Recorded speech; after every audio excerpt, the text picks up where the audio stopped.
আওলাদে খান্দন বলে খেনে খান্দন বাবা। এই সময় আমরা জিন্দা হলে খান্দি, কিন্তু আমরার মসজিদ যারা এরাও কিন্তু তারা রুহানি খান্দিয়া থাকে।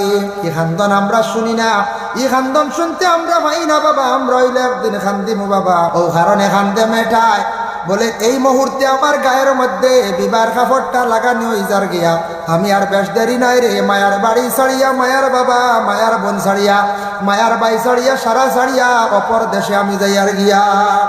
মেয়েটা খান্দন যেমনি আরম্ভ করে, মেয়েটার খান্দন বন্ধ হয় না।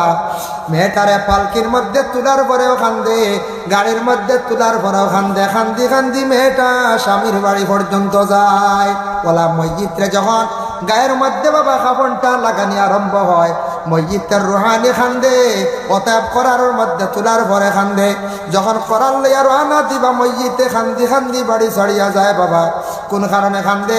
বলে হায় রে হায়, ও বাড়ির মধ্যে 60 বছর কাটাইলাম, 70 বছর কাটাইয়া বাড়ি সুন্দর করিয়া সাজাইলাম, বড় বিল্ডিং বানাইলাম, আওলা দখল জমিন তৈয়া নিজের বিবি ঘরের মধ্যে রাখিয়া সারারে ছাড়িয়া চিরতরে আমি বিদায় লইয়া আজকে অন্য দেশে যাই আর গিয়া। তখন মসজিদের রুহানি বুঝে আমার দুনিয়ার সফর শেষ, আমি এখন আলমে দুনিয়ার থাকি আলমে বরজখর জিন্দগি যাই আর গিয়া। এর কারণে রুহানি খান্দি খান্দি বাড়ির থাকি বিদায় হইয়া যায়।